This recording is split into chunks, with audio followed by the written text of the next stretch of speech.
everyone, and welcome to Women, Wealth, and What Matters. I'm Tracy Burns, financial advisor, MBA, CDFA, which actually is a certified divorce financial analyst, and of course, vice president of women and investing at Lebenthal Global Advisors. I've spent like my entire career covering the markets and taxes and money.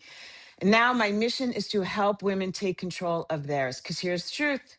You don't need complicated strategies. You don't need jargon. You just need someone to speak clearly, like no acronyms, no acronyms allowed. Today, we're talking about something you have heard a lot about, the infamous Roth IRA. What the heck is it? Everyone says you need one, but very few people explain why. Who's it for? And when does it actually make sense? Because all things are not for all people, right?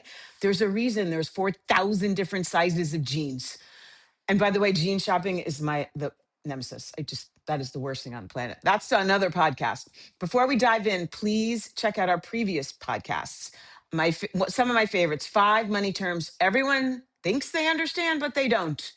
5 things your tax return is trying to tell you. If you filed or didn't file yet, that would be me. Um, Look at your tax return, use it as a planning tool. And finally, 5 ways to stay calm when the headlines get loud. Maybe the headlines have calmed down these days as we are, for reference, May 2026. That said, they could get loud at any minute. We all know that. The president tweets in the middle of the night on the toilet. That's what he does. All right, today we're going to talk about the Roth. 5 things you need to know about this Roth IRA. First of all, what the heck is it? And who was it named after? Believe it or not, it was named after someone. There is somebody out there with the last name Roth. IRA, individual retirement account. You all know what that is by now, right? That simply means it's a retirement account that you open for yourself, not through your employer. Now, a Roth IRA was named after our fine Senator William Roth, who helped created this product in the 1990s. The idea was very simple: save for retirement by giving them a different kind of tax benefit. That was his thought. So here's the easiest way to understand it. You put in after tax dollars in this account. So you get paid, they take taxes out, then you take that money, put it in this Roth IRA. It grows over time. If you follow all the rules, when you take it out later, everything is tax free. All of it tax free. Imagine that, like being like in your 70s and just starting to take money out of this Roth thing and not paying a damn dime on it. You pay taxes now so you don't have to pay later. That is the magic of the IRA, Roth IRA. Okay, now we're going to dive into the details. So first, this is the only nitty gritty numbers part. So just stay with me here. We need to know the income limits, the contribution limits. These are the numbers you need to know, because if you don't meet these qualifications, you probably could go watch the Food Network and have a better use of your time. Roth IRA, simple concept, all right? After tax dollars, grows tax free. You take the money out tax free later. But we have to meet some limits. Okay, contribution limit for 2026, $7,500 if you are under age 50. If you are over age 50, you get a little extra kick because many of us, I say us, myself included, are behind the 8 ball. $8,600 if you're age 50 or older. That's that catch-up contribution that they've decided to give us, which is good. And if you could do it, you should. Now, one important thing here is this IRA limit is a combined amount. So if you have a traditional IRA already and you're thinking about a Roth, the whole thing in aggregate, you cannot put more than 7,500 in if you're under 50, 86 if you are 50 or older, combined. Okay, that's the contribution limit. Now we talk about the income limits. Again, 2026, single head of household. You can make that full IRA contribution if your adjusted gross income, right? So it's that number on your tax return after you put in your wages and stuff. It's under $153,000. Now, I get it. That's kind of low, especially if you're older and you've been working a lot of years. Okay, so once your income hits 153,000, your ability to contribute starts to phase out, which basically means the allowable amount starts to decrease a little bit until you hit $168,000 or more. Then you can't contribute at all. So you're going to get a sense of where I'm going here, because this is a product for people in lower income phases of their life. For 2026, I'll say it again, single filers, 153,000, you get the full contribution. 153 to 168, it's a partial. Once you hit $168,000 or more, you do not get to contribute to the Roth. Married couples, filing joint, $242,000 is your full contribution. As a married filing joint couple, 242 to 252, you get that partial. And then once you hit 252,000 as a married filing joint couple, you don't get to contribute to the Roth. Make sense? Married filing separate, you know your rules are different. Like it's very restrictive. It only goes up to like 10 grand. Check with your accountant.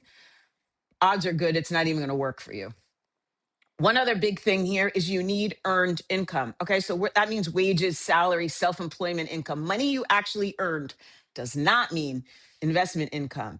If you only have dividends and interest or you're living off that, portfolio income, none of that counts. You cannot contribute to a Roth without that word earned income.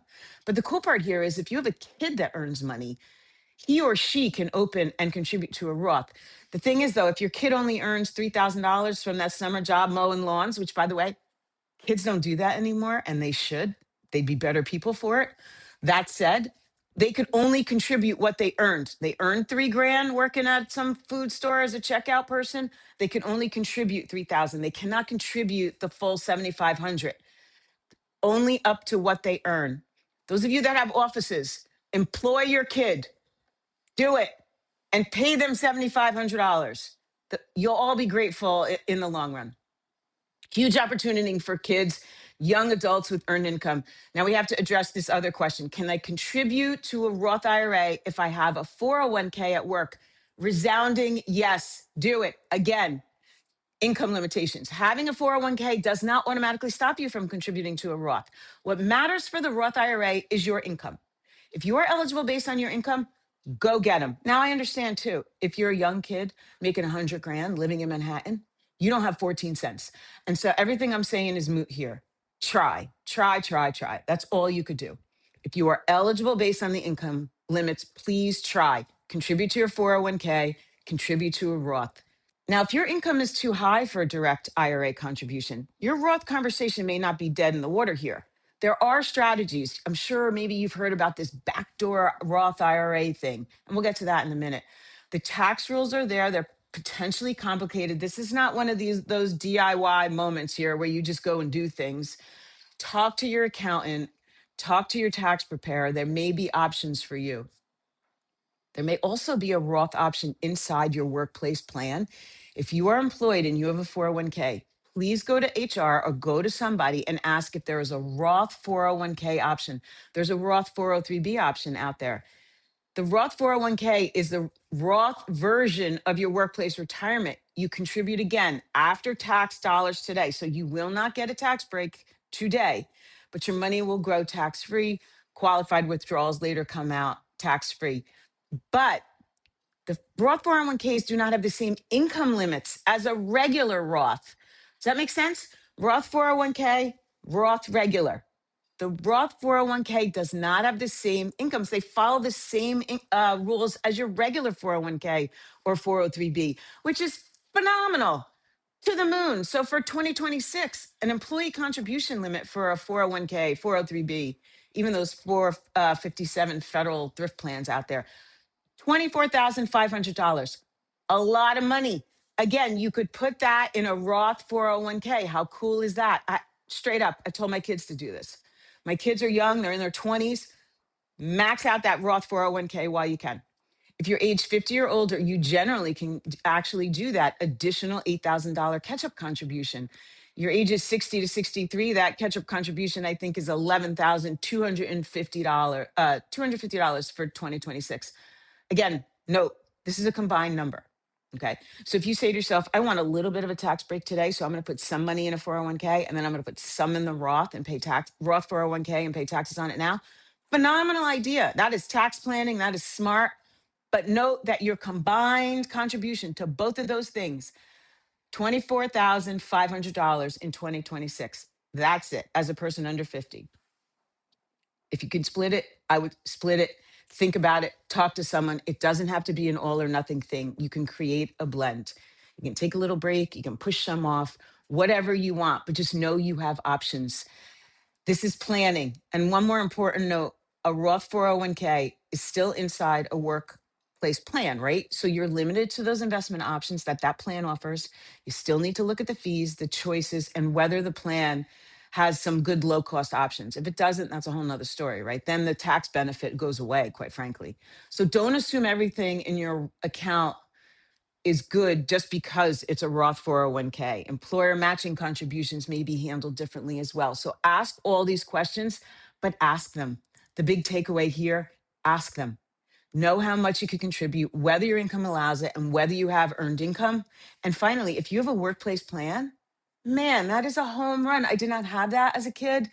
And by the time the Roth came out, I was like too far along in my retirement savings that it just didn't make sense. It is a gift for younger people right now. One other thing, quick note, I'm going to mention it. I'm not going to get into the details here, is this notion of a backdoor Roth. Higher earners who make too much money to contribute to a Roth IRA sometimes use this strategy. Basically, what they do is they make a non-deductible contribution to a regular IRA. That means they pay tax on the contribution to the deductible IRA. Then they convert that into a Roth. That is all out there. Talk to your accountant again. Talk to your accountant. Say, I'm a high earner. Can I do a backdoor Roth IRA? Should I? Maybe it's a good idea. Maybe it's not. Same with a Roth conversion. That's when you have a traditional IRA existing and you convert it to a Roth. So you have this IRA lingering, life changes, you may be in a position where you're in a lower tax income bracket. Talk to your accountant, talk to your preparer, talk to someone, your financial advisor. Is this the right time? It may make sense for me to pay tax on this money today so that down the line, I'm just taking money out and taking it to the golf course and not paying a dime. Required minimum distributions at age 73 on an IRA still exists. We will get to, but it may make sense before you hit those required minimum distributions to consider converting your traditional to a Roth for a lot of different reasons, which we're going to talk about. Talk to your accountant, though. Use all those words: backdoor IRA, Roth conversion. Ask if they're right for you. Okay, now, speaking of, who are Roth IRAs right for? Because everyone seems to think you should have one. It's not really true. Roth IRAs tend to be especially valuable for people who are in lower tax brackets today and expect to be in higher tax brackets later. That makes sense, right? You're going to pay tax while you're in a lower bracket today, and then when you retire and you're making gobs of money because your self-employed business hit it, you're going to pull this money out and you're not going to pay a damn dime to the government. I'd love that. But that's why the traditional IRA was originally created moons ago, because the logic being, we're going to push all. You're doing really well now. You're an earner, right? Back in the day, you like took a job, you went to work for IBM and you never left. You did all the things and you contributed to an IRA or a 401k. And the notion being, when you retire, all those years of earning are going to go away and your tax bracket's going to fall to the floor. So now's the time to pay tax on that money you've been saving. Maybe. But the times have changed a lot, right? A lot of us are doing things and going to still be making money. That's me knocking wood when I'm old. So if your tax rate is low today, this could be a great time to contribute. You're basically saying, I'm going to pay tax now while my rate's lower. So future me can take this money out and go do whatever the heck I want. Go buy myself the Ferrari or fund my kids, pay for my grandchild's wedding. Who the heck cares? Won't pay a dime on it. Roth IRAs are so powerful for young earners. If you're just starting career, if you have a kid that's coming out of college and starting a job, which by the way, next podcast, all for the college kids, but encourage them to look into this Roth 401k option, Roth IRA option. Your salary may grow over time, and then you move into this high paying role and you start all these things, you get promoted. It's all fabulous. And that's fine. And you might eventually make too much money and not be able to contribute. But if you did it as a young person, you lock in today's lower tax rate, that money can grow tax free. I just love it. A 5-year-old, let's say my son, who starts contributing to a Roth has something his 55-year-old mother does not have. And I would say, other than me having a lot more wrinkles than my son and yeah, he has time. I don't. I don't have nearly as much time for him. He has time for the money to compound, time for the investments to recover if the market goes up and down, time for that tax-free growth to really matter. So use the Roth. Young people, just consider it. Roths are not just for young people, though. I have to tell you, they're incredibly valuable for people, women in particular, changing income paths. And here's the thing: women's financial lives are often not linear. My career path looks like an outline of the Grand Tetons. You need Dramamine to follow it, by the way. But on all those lows, had that Roth been around in my life, I would have made some serious considerations. Women step out of the workforce. We raise kids. We reduce hours for aging parents. We re enter after divorce, start a business later in life. Yes, we do. Or we have lower income years followed by higher income years. Look, it's a bouncing ball, I'm telling you. But those lower income years, if we think smartly, create planning opportunities. If your income is temporarily lower, that may be a smart time to contribute to a Roth. Even consider a conversion, depending on your situation. So talk to your advisors. Am I paying taxes now at a lower rate than I may face later? If the answer is yes, talk to someone. It might be worth considering. A Roth is not a retirement account, it's a flexibility tool. So take advantage of it. Okay, real quick. The difference between a Roth IRA and a traditional IRA, how do you decide which one to put money into? Well, let's put the Roth IRA into context. Roth IRA is not the only retirement account with the word Roth attached to it, right? You have a traditional IRA. We've talked about the Roth. Then we have a traditional 401k. We have the Roth 401k. And now all of a sudden your head's spinning. There's like all these things. What the hell do I do? Again, it comes down to, when do I want to pay taxes? Traditional IRA, traditional 401k is the traditional pre-tax break now. So tax break now, pay taxes later when I'm old and ready to go, I don't know what, buy the house in Hawaii that I've been wanting for. That's not really true. But with a traditional IRA or a traditional 401k, tax break today. Think of traditional and today, TT. Traditional tax break today. You put money in before taxes, you get the deduction on your tax return today.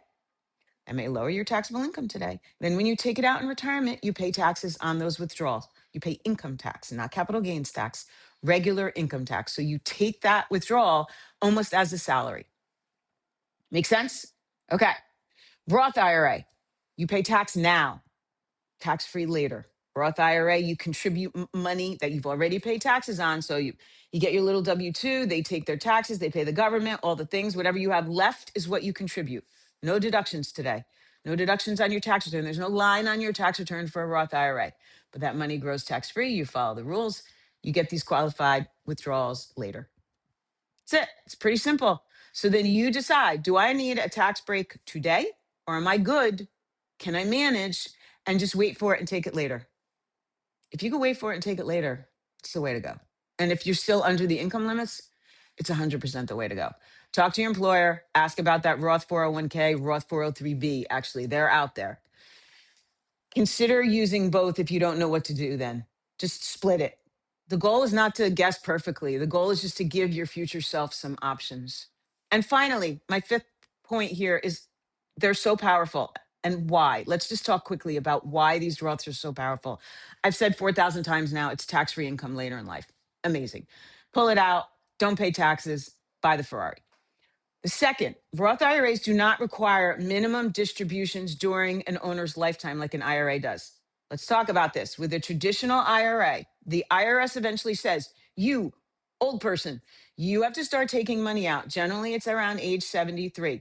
And then there's a calculation that figures how much, based on your balance, that you have to take out every year. You take that amount out, that's when you pay taxes on it. As I said, it's like you're taking a little salary, right? You're not forced. But the big difference and the important difference with the Roth is you are not forced to take withdrawals while you are alive. Like literally, you can fund this Roth and not touch it. Again, gives you more control. You are not forced to start doing anything at 73. Maybe you're doing great. And maybe it's like when you get to 83 that you really start to need some money. That's fine. Take it then.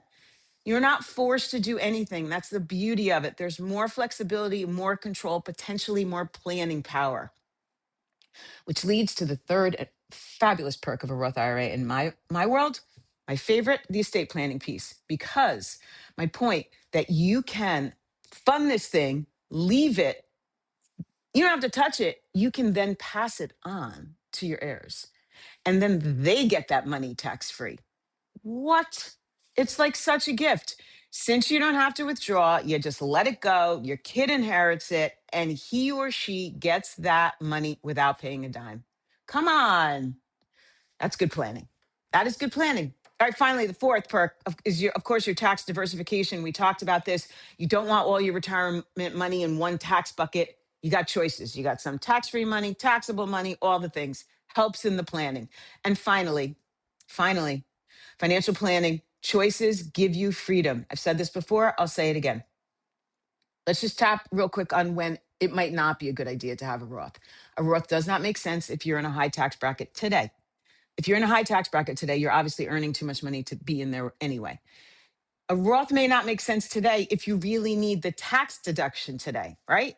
If cash flow is tight, you might want that tax deduction because you're going to take home less money if you use a Roth when you're a kid. And I know this, right? My daughter lives in Manhattan. It was a tough conversation because she's using after tax dollars to fund that Roth 401k, but that means there is less money to go towards rent and food, which is basically when you live in Manhattan as a kid out of college, the only thing you could afford. So tough conversation because if she just did a regular 401k, she'd have more take home pay. It's worth it in the end. If you're not eligible and the workaround is too complicated, meaning the Roth conversion or the backdoor, it's not worth it. Don't stress about it. This is all just part of the strategy. It's all part of the conversation. But I want you to be comfortable with the lingo because it's just a bunch of vocabulary words. So now that you understand them, you can go and have smart conversations. It is a very powerful tool, but it is not right for everyone. Nothing is. Trust me. That's why they always say there's a Prince Charming out there for everybody, whoever he or she may be. All right, in closing, a Roth IRA is not complicated. It is just a different way to pay taxes. I hope this didn't confuse you more. I hope you get it. If you don't, please, please, please, you know where to find me. TracyBurnsWealth.com, at Tracy Burns on LinkedIn. Ask questions. You don't need to know everything. You just need to understand your options. I've said this so many times. Stay consistent. Just ask the questions. Understanding is more important than anything else. Please consider it. And if you have kids, just throw the words in their faces. Go ask about the Roth. Go ask about the Roth 401k. All right, speaking of kids, next time we are going to talk about them. We're going to help them. I have had kids graduate from college and they go to work and they don't know what to do or what to sign up for or how many deductions to take, all the things. We're going to hit that next week for them because they need to start off on the right foot and not like wake up in 5 years and realize they were under withheld or something like that. That gets expensive. That's a mistake. We don't want that. All right. You can always find us on Spotify, Apple Podcasts, Amazon Music, and of course, YouTube. And as I said, if you want to continue this conversation, you have any questions, TracyBurnsWealth.com, at Tracy Burns on LinkedIn. I am always here if you need me. This stuff is not complicated. It's just vocabulary words. And we just had a great vocabulary lesson. So you're good. I'll see you next time.